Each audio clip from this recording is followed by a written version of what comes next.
আলহামদুলিল্লাহি ওয়াকাফা ওয়াসালামুন আলা ইবাদিহিল্লাযীনা ইসতাফা আম্মা বা'দ। সুপ্রিয় দর্শক শ্রোতা, আসসালামু আলাইকুম ওয়া রাহমাতুল্লাহি ওয়া বারাকাতুহু। সময় সংবাদের নিয়মিত অনুষ্ঠান তাসাউফ থেকে আপনাদের সকলকে জানাচ্ছি আন্তরিক শুভেচ্ছা ও মোবারকবাদ।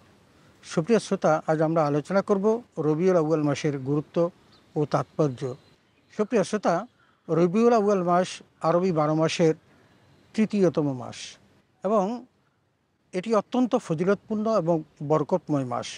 অধিকাংশ ওলামায়ে কেরামের মতে রমজান মাসের পরই রবিউল আউয়াল মাসের মর্যাদা। কারণ রমজান মাসের মর্যাদার মূলত কারণ হলো আল্লাহ রাব্বুল আলামিন এই মাসে পবিত্র কোরআনুল কারীম নাজিল করেছেন।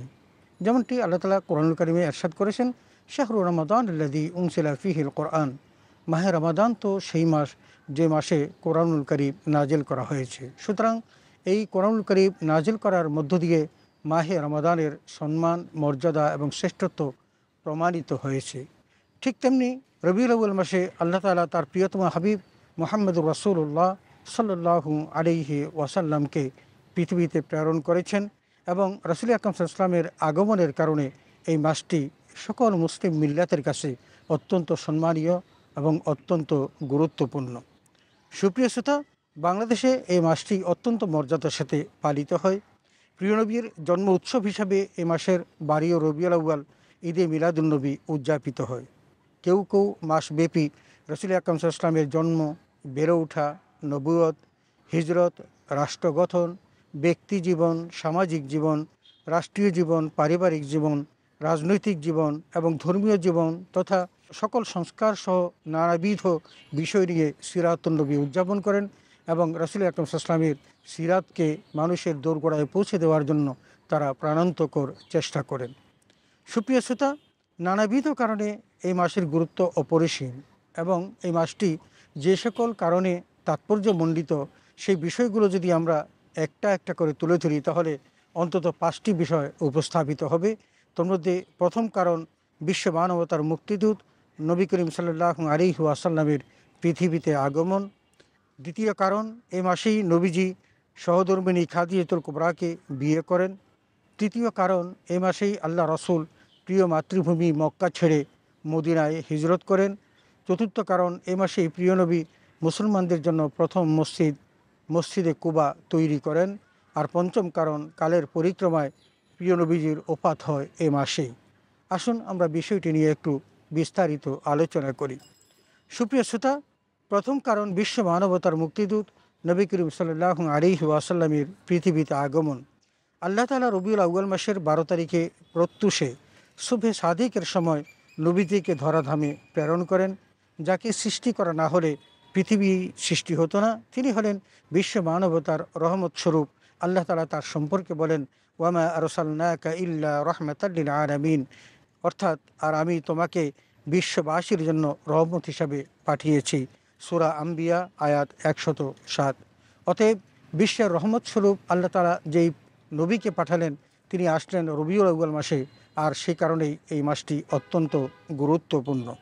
দ্বিতীয় কারণ, এই মাসেই নবীজির সহধর্মিণী খাদিজাতুল কুবরাকে বিয়ে করেন। বিয়েটি সম্পন্ন হয়েছিল রবিউল আউয়াল মাসের 10 তারিখে।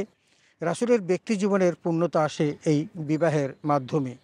এটি মুহাম্মদুর রাসূলুল্লাহ সাল্লাল্লাহু আলাইহি ওয়াসাল্লাম পিতৃ ও মাতৃহারা জীবনে ভালোবাসার ছোঁয়া পেয়েছিলেন দাদা আব্দুল মুত্তালিবের কাছে।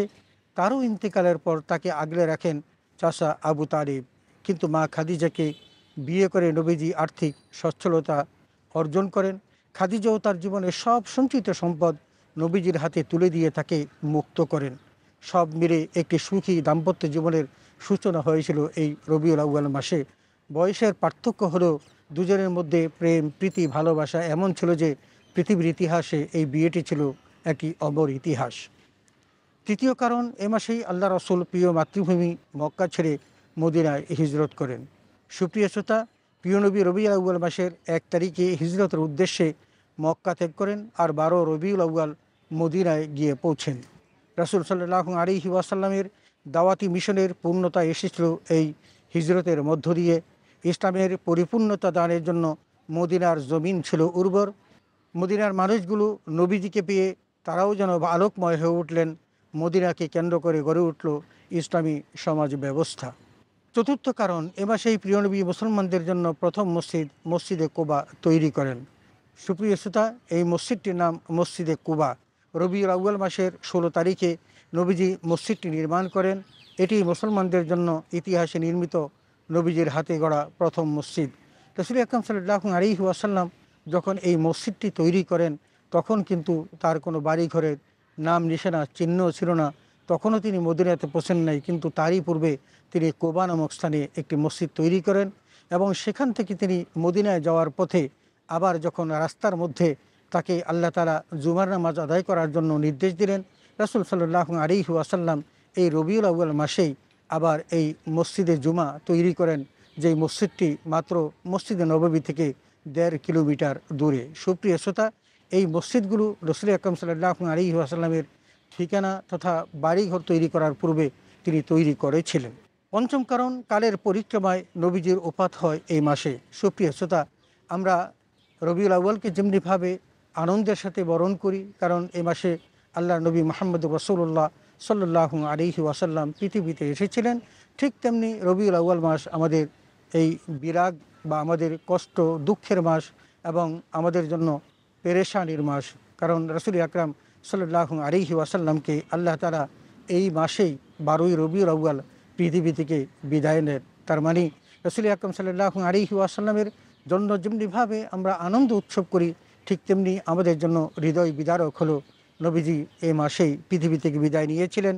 এবং রাসূল আকরাম সাল্লাল্লাহু আলাইহি ওয়াসাল্লামের ইন্তেকালের পূর্বে আল্লাহ রাব্বুল আলামিন রাসূল সাল্লাল্লাহু আলাইহি ওয়াসাল্লামের মিশন এবং ভিশনের পরিপূর্ণতার একটা স্বীকৃতি কোরআনুল কারীমের মাধ্যমে প্রদান করেন, আর তা হলো আল ইয়াউমা আকমালতু লাকুম দীনাকুম ওয়া আতমামতু আলাইকুম নিআমাতি ওয়া রাদিতু লাকুমুল ইসলামা দীনা।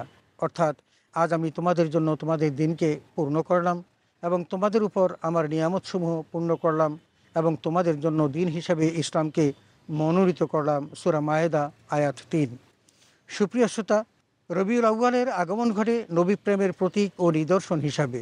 যার হৃদয়ে নবীর ভালোবাসা থাকবে, রবিউল আউয়াল তার অন্তঃকরণে আবেগ, উচ্ছ্বাস ও স্পন্দন সৃষ্টি করবে। এই মাসের জন্য নির্দিষ্ট কোনো আমল নেই, তবে সোমবার রোজা রাখার ব্যাপারে সহিহ সনদে একখানা হাদিস বর্ণিত আছে। তা হলো হযরত আবু কাতাদা রাদিয়াল্লাহু তাআলা আনহু বলেন, সোমবার রোজা রাখা সম্পর্কে নবী করিম সাল্লাল্লাহু আলাইহি ওয়াসাল্লামকে জিজ্ঞেস করা হলে তিনি বলেন, এদিন আমি জন্মলাভ করেছি এবং এদিনেই আমি নবুয়ত প্রাপ্ত হয়েছি, আর এই দিনেই আমার প্রতি কোরআন নাজিল করা হয়েছে। সহিহ মুসলিম হাদিস 1162। সুপ্রিয় শ্রোতা, রবিউল আউয়াল মাসের গুরুত্ব ও তাৎপর্য আমরা অনেকগুলো বিষয় উপস্থাপন করেছি। আমরা দেখেছি আল্লাহ রাব্বুল আলামিন এই মাসে নবীজিকে যেমন পৃথিবীতে পাঠিয়েছেন, নবীজি সাল্লাল্লাহু আলাইহি ওয়াসাল্লাম এই মাসেই বিবাহে বন্ধনে আবদ্ধ হয়েছেন। আবার এই মাসেই তিনি মক্কা ছেড়ে মদিনায় হিজরত করেছেন এবং তিনি তার হাতে গড়া প্রথম মসজিদে কুবা এই মাসেই নির্মাণ করেছেন এবং আল্লাহ তাআলা নবীজিকে তার দিনের পূর্ণতা শেষে তাকে আবার এই মাসেই তার কাছে ফিরিয়ে নিয়েছেন। অতএব আসুন আমরা এই মাসটিকে সম্মানের সাথে, মর্যাদার সাথে আমরা রক্ষা করি এবং এই মাসে বেশি বেশি করে আমরা জিকির আজকার, কোরআন তেলাওয়াত, দুরূদ শরীফ পাঠ করি। আল্লাহ তাআলা আমাদের সকলকে এই মাসের ফজিলত বুঝার এবং তদনুযায়ী আমল করার তৌফিক দান করুন। আমিন। ওয়া আখিরু দাওয়ানা আলহামদুলিল্লাহি রাব্বিল আলামিন। আসসালামু আলাইকুম ওয়া রাহমাতুল্লাহি ওয়া বারাকাতুহু।